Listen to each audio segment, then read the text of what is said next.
Mighty God, Redeemer, Savior, Prince of Peace is He. King of glory, our provider, healer He must be. Everlasting Father, the one who saved our souls. Emmanuel, Master, Teacher, Ruler, King of Kings is He. Who is He that calms the raging sea? Who is He? Wonderlik, wonderlik, wonderlik, wees gegroet in die oorwinnende naam van die Here Jesus Christus, ons kosbare heiland en zaligmaker, ons redder en groot verlosser, ons geneeser. Die wysheid en vrede van God tot ons, Christus Jesus.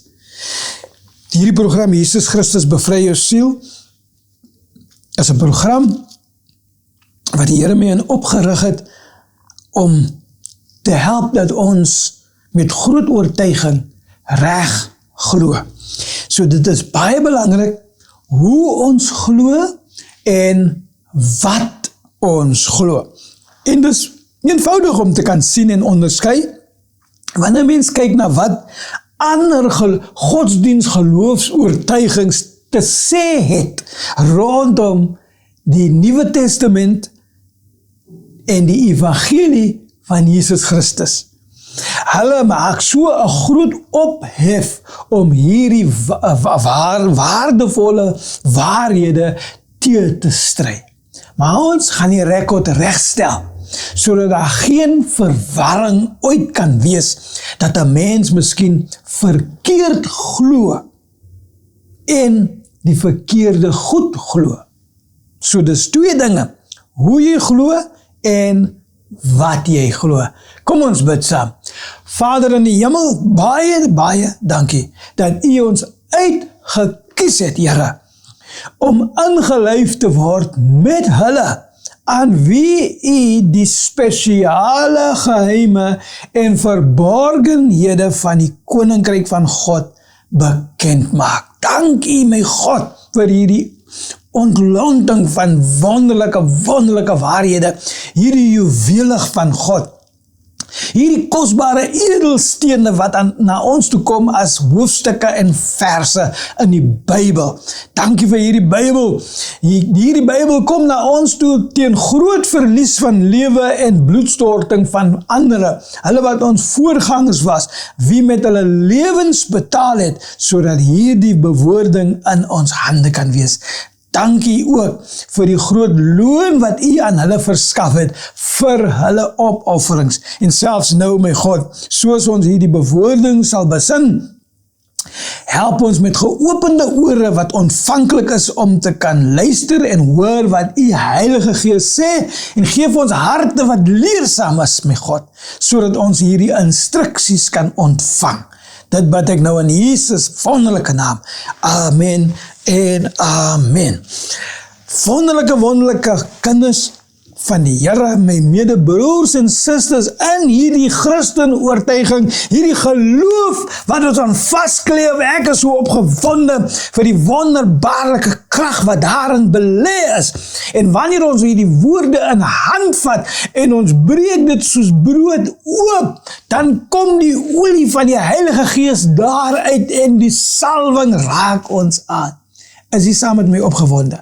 Ons sit voort hierdie tema rondom die Paasnaweek se feesvieringe en wat dit vir Christengelowiges beteken. Jesus het die besluit gemaak. Daar was 'n opsie. Hy het 'n wil gehad wat hy deur sy eie onderskeiding kon wissel. Hy kon besluit links of regs. En ons sien in die skrif, in die Heilige Skrif, staan daar hierdie bewoording geskryf dat terwyl hy gebid het in die tuin van Getsemane, het hy gesê, Vader, as dit enigstens moontlik is, laat hierdie beker my verbygaan. En dan het hy so 'n bietjie agteruit gesit en die ding gedink en besin en weer gebid. Vader, as dit ooit moontlik dat ek nie hierdie ervaring moet deurgaan nie, laat hierdie bitter beker my verbygaan. En die Bybel sê vir ons 3 keer het hy dit so gebid en hy maak hierdie besluit. Hy is vasberade in oortuiging. Hy sê, Vader, ek is bereid en gewillig om te doen wat U verg, wat gedoen moet word. Ek sal die beker drink. En die beker wat hy gedrink het, is dit wat ons verlede week gelees het. Ja, hy het goed geweet wat voorlê. Sou hy kies om God die Vader te gehoorsaam, om die prys te betaal. Hy het die keuse gehad om nee te sê. Maar hy het gekies om dit te doen. En hy het vir die Vader gesê, dis reg so, ek is gereed, laat dit begin. En met daardie oomblik, die engele hom kom versterk, en hy het opgestaan, en sy disciples gaan wakker maak, waar hulle in slaap was. Judas het hom verraai, tempelpolisie het hom kom arresteer, en van daardie oomblik van intimidasie, met hierdie mense wat soos wilde, wraaksame honde aangegaan het, soos hierdie leiers, soos buffels en bulle, met hulle intimidasie en dominerende gesindhede, het hy sy passie betree, het hy sy oomblik van nood betree. En dit lei tot 'n fokuspunt vir die geskiedenis van die mens. En daardie fokuspunt is 'n boom. 'n Boom wat gesaag was om balke te verskaf en 'n kruis daarmee te kon maak, sodat die seun van die mens op daardie kruis vasgespijker kon word. Nou ons gaan praat rondom hierdie boom. Hoekom 'n boom? Hoekom nie 'n galg nie? Hoekom nie 'n eyster of ander manier van dood nie? Hoekom nie 'n onthofing nie? Hoekom nie 'n gesteniging nie? Daar was ander maniere om misdadigers wat verdoem was te dood. Daar was gekies gewees om die profetiese rede van God tot vervulling te bring. En daardie profetiese rede wil ek met ons deel nou, maar voordat ek dit deel, wil ek eers 'n skrif in die boek van Lukas lees. Hierdie skrif gaan die standaard stel vir die res van wat u gaan hoor. Dit is 'n geheim, dit is 'n verborgenheid. Ek wil u intrek, ek wil dit met u deel, as u gereed daarvoor. Ons lees saam uit Lukas 13 en ons lees vanaf vers 18, 2 verse, net 2 verse. Ons lees dit beide in Engels en Afrikaans. Jesus sê, hoe lyk die koningsheerskappy van God? Hoe kan ek dit illustreer? Die koningsheerskappy van God is soos 'n klein mosterdsaadjie wat in 'n tuin geplant is. Dit groei en word 'n boom. En die voëls kom en vind skuiling in sy takke. Kom ons lees die Engels. Jesus asked, what is the kingdom of God like? What shall I compare it to? It is like a mustard seed, which a man took and planted in his garden. It grew and became a tree, and the birds perched in its branches. Kom ons lees die King James weergawe. And then he said, what is the kingdom of God like, and to what shall I compare it? The kingdom of God is like a mustard seed which a man took and put in his garden. And it grew and became a large tree. And the birds of the air nested in its branches. Ek wil jy moet oplet. Die een Engelse NIV sê, the birds perched in its branches. Die Afrikaans sê, voëls kom en vind skuiling in sy takke. En die King James sê, the birds of the air nested in its branches. Where did the birds nest? Where did the birds perch? Waar het die voëls skuiling kom vind om nes te maak? In die boom. Maar die boom so ontstaan, is uit 'n mosterdsaadjie. Nou, van julle wat goed bekend is met tuinmaak en wat miskien die eie groentetuine het, dit mag moontlik wees dat u ook die eie mosterdbossies gegroei het. 'n mosterdsaadjie groei nie 'n groot boom nie. As 'n mens dink aan 'n groot boom, dan dink jy aan 'n eikeboom, of 'n denneboom, of 'n sederboom, of 'n bloekomboom. Groot bome wat 10, 15, 20, 30 meter hoog is. Op my een stuk grond wat ek onlangs verkoop het ek seker omtrent 25,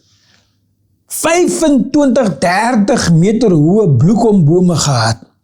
Geweldig, dit is 'n groot boom. En saans, dat was 'n wonderlike ding wat altyd by ons gebeur het. Om en by net so voor 5 namiddag, dan kom al die swaalkies en vinkies, ek weet nie waar hulle van kom, maar hulle maak hulle verskyning, en dan kom sit hulle so in die boomtoppe, so 15 my stukkie grond en my buurman se stukkie grond tussen ons, is daar baie groot bloekombome, en dan kom sit hierdie voëls nou hier al op die takkies, en dan klink dit asof hulle van honderde, maklik duisende van hierdie klein voeltjies wat kom sit in hierdie boom. Dan klink dit vir ons, soos daar nog geklets word daarbo, asof hierdie voëls van nou die hele dagse dinge kom beskinder. Hulle kom praat oor die hele dag. Hulle sit so 15, 20 minute, halfuur, om en by halfuur, en dan skielik in een oomblik aan, dis die groot wolk van voëls wat dit opstyg, en dan vlieg hulle so rond, 'n paar keer in die lug daarbo, en dan gaan hulle na hulle verskillende slaapplekke toe. Baie interessant vir my om hierdie skrif te kon vind, want hierdie skrif sê die Here self, dis 'n illustrasie om die koninkryk van God se heerskappy te kan verstaan. Hoe dit werk. Nou onthou, Jesus sê vir ons op nog 'n plek, die koninkryk van die Here is nie hier of daar of 'n ander plek, is nie op 'n plek nie. Die koninkryk van die Here is in jou hart. Dit is binne in jou. So nou moet ons nou hierdie twee idees versoen. Hoe versoen 'n mens nou die gedagte van die koninkryk van God is nie hier of daar nie. Dis nie 'n plek nie.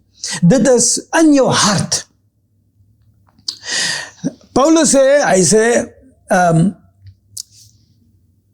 geregtigheid, vrede en vreugde in die Heilige Gees, dit is die koninkryk van God.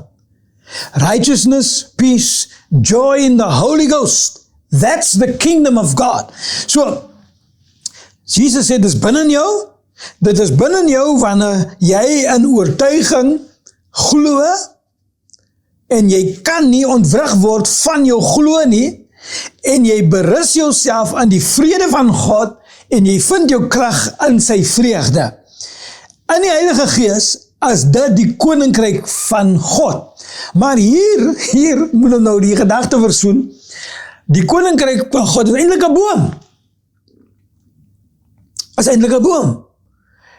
Maar die boom het begin as 'n mosterdsaadjie. En wanneer die boom volgroeid is, dis dan dat die voëls, en hier is die wonderlike gedeel van waaroor ek praat. Nou, ons het nou verlede week gepraat van hoe Jesus gekruisig was op hierdie kruis. En hy het daardie kruis die boom gegroei. He grew the tree so that we might go free. Dit was die bewoording van die sangstuk van Jimmy Swaggart. En uit dit weet ons nou dat Jesus is die woord van God en alles wat 'n skepping is in die bestaande heelal het hulle ontstaan uit die woord van God. Jesus is die woord van God. Met ander woorde, Jesus het die boom gemaak. Hy het dit geskape, hy het dit gegroei. Maar dieselfde boom wat hy gegroei het, is die boom waarop hy gekruisig was. Ons wil kyk na die waarde van daardie kruis. En die waardes van daardie kruis en die geheim agter daai kruis berus ook in hierdie skrif wat ons nou kyk. Die geheim, die verborgenheid as 'n illustrasie van die koningsheerskappy van God is dat hierdie koningsheerskappy soos 'n mosterdsaadjie geplant word, dan sal dit ontkiem in die geheim en hy sal deur geloof wat God self in die verborgenheid veroorsaak, groei in die donkerte van die aarde, hy sal opkom, hy sal begin groei, en wanneer hy volwasse is as 'n boom, mosterdsaadjie in hierdie geval word gebruik as die beginpunt van die boom. En hierdie boom groei, en die boom groei tot 'n punt waar dit geskik is dat die voëls van die hemel daarin kan nes kom maak. Hulle kan kom en die voëls sal hulle skuiling kom vind. They will be able to perch there, they will be able to nest in this tree. So, ek het so hierdie ding so half besin gedink toe, wat beteken dit? Maar ek onthou in Deuteronomium 21 vers 23, toe die wet, nou dit is 'n grondleggende beginsel, wat toegepas word oor alle mensdom. Onthou, in God se oë is mens. In mense oë is mense volgens etniese groepe verdeel. Maar in God se oë is alle mens. En die werklikheid is dat alle mens het hulle ontstaan uit een mens. Adam was ons almal se ouer gewees. Hy is ons pa. En aan Adam was 'n vrou verskaf, Eva uit sy sy. En tussen Adam en Eva is hierdie paartjie ons oerouers, ons oermoeder en oervader. Uit hulle uitkom die bevolking van die aarde heiliglik. Neig die wêreldse bevolking hier na 8 biljoen mense. 8 biljoen mense, maar ons is 6000 jaar langs die pad af vanaf die ontstaan van die mens.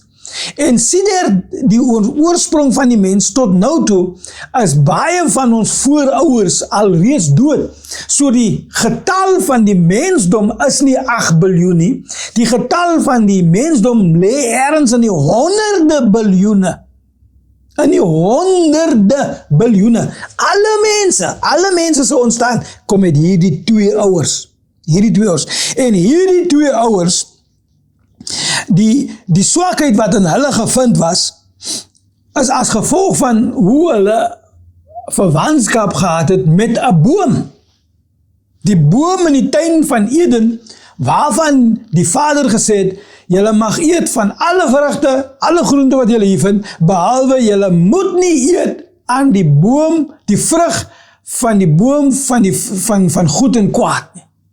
Die kennis van goed en kwaad. Ons moet dit reg besin.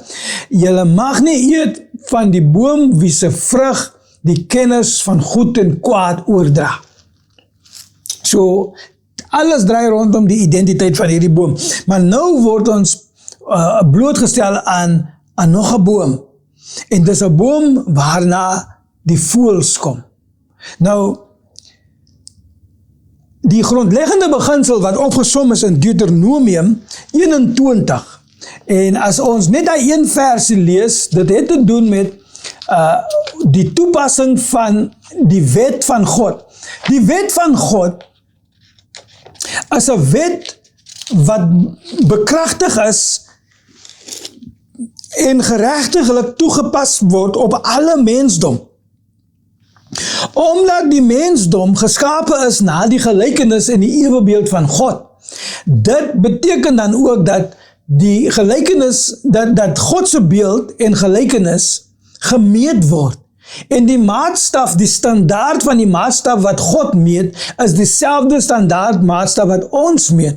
En uit hierdie maatstaf kom 'n grondleggende beginsel wat God bepaal het, dat wanneer 'n persoon gedood word op 'n boom, sal dit wees as 'n rede, die rede daarvoor sal wees omdat die persoon 'n vervloekte van God kom word het. So, die opsomming is in die 23ste vers van Deuteronomium 21, dit sê, wanneer iemand 'n misdaad gepleeg het, waarvoor hy die dood verdien en hy word opgehang aan 'n boom, mag sy liggaam nie oornag aan die boom bly nie, jy moet die liggaam nog dieselfde dag begrawe, want enigeen wat aan 'n boom hang is 'n vervloekte van God.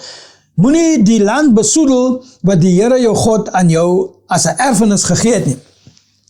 So vir hierdie rede, sê die skrif vir ons, het Jesus 'n vervloeking kom word, omdat sy hang aan 'n boom, sy kruisiging aan die balke wat uit 'n boom gemaak was, dan veroorsaak dat aan hom toegeken word dat hy nou 'n vervloekte kom word het. So hierdie vervloekingstoestand maak dan, as jy vervloek is, as jy mooi onthou, op 'n hele paar maande terug het ek gepraat van wat 'n vervloeking regtig is. 'n Vervloeking is wanneer jy jouself beskik in 'n toestand wat aantreklik is aan demone. En demone wat bose en onrein geeste is, het dan wettige reg om in jou 'n nes te kom maak. So, die Spreuke sê byvoorbeeld die volgende woorde, Spreuke 26, Spreuke 26, ek moet hom gou kry vir ons. Spreuke 26 sê, soos 'n swaalkie in sy vlug en 'n vinkie in sy vlieg, so kan 'n vervloeking nie tot rus kom op 'n regverdige mens nie. Ek wil hom net kry hier in hierdie King James. Where are we now? Here we go. So it says here, Proverbs 26. Ek is in Psalms. Ek moet in Proverbs wees. Daar is hy. So Proverbs 26 sê, like a flitting swallow, hy vlieg so rond. And like a flying sparrow, so a curse without cause shall not alight. Nou onthou wat ons gelees het, dat die geheim en die verborgenheid rondom die koninkryk van die Here, is dat soos 'n mosterdsaadjie word het gesaai, dit groei op, het word 'n boom, en wanneer die boom volwasse word, dan kom die voëls van die hemel om nes te maak daar. Nou hoor ons dat hierdie voëls van die hemel, in een sin, is hierdie voëls van die hemel bose geeste, onheil geeste, demone, wat kom nes maak in 'n persoon. Maar hulle het nie die reg om nes te maak in 'n persoon wat geregtig bereken word nie, of gereken word nie. A person who's declared righteous is also a tree. Die geheim agter die koninkryk is, dis soos 'n saadjie wat gesaai word, 'n mosterdsaadjie wat in 'n volwasse boom groei, en wanneer hy volwasse is, dan kom die voëls van die hemel om in sy takkies en tussen sy blare nes te kom maak, om te kom land daar, om daar te kom rus. Maar nou sien ons in die Spreuke sê, daar is voeltjies wat kom, maar hulle kom as 'n vervloeking om rus te vind in 'n persoon wat ongeregtig is. Daar is die reg vir hierdie voëls. En dit is wat met Jesus gebeur het, in die oomblik wat hy op die kruis gehang het, wat ons gelees het, daar is 'n oomblik wat hy besef het, dat die son het verduister. En toe die son verduister het, was dit soos die vader wat sy gesig wegdraai. Sy vader wou nie, kon nie, sou nie die lyding aanskou nie. In die omswaai van 'n seun, wie sy guns gedra het en op wie die glans van sy seëning geskyn het, dieselfde seun was nou gespyker aan 'n boom. En omdat hy aan 'n boom gespyker is, word hy dus 'n vervloeking. En wanneer hy 'n vervloeking word, dan is dit dat al die demone die reg het om te kom nes maak op hierdie boom. En dus in daardie oomblik dat alle sonde in die heelal van die mense bestaan, op hom toegeskryf word. Alle sonde, alle ongeregtighede, alle oortredinge, alles wat die wet van God oorskry het, word in opsomming op daardie kruis aan sy liggaam toegeskryf.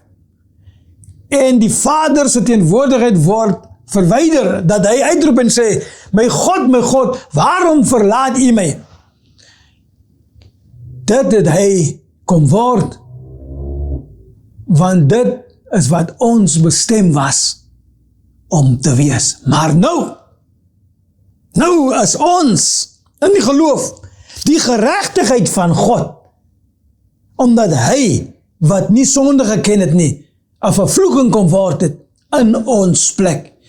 Nou is al die demone wat geregtiglik by ons moes kom nes maak, op hom gesit. En sy geregtigheid word ons sin, ons bid. Vader in die hemel, ons wil u dank. Ons wil u loof, ons wil u prys, ons wil u aanbid. Ons wil laag neerbuig voor Jesus Christus.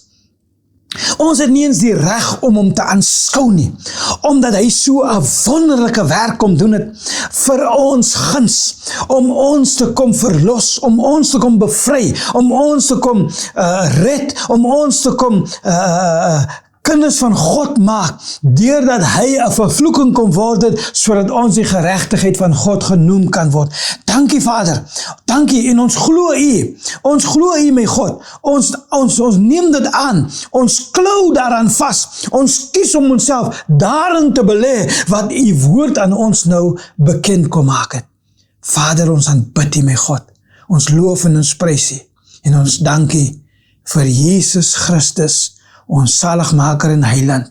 In Jesus naam bid ek. Amen.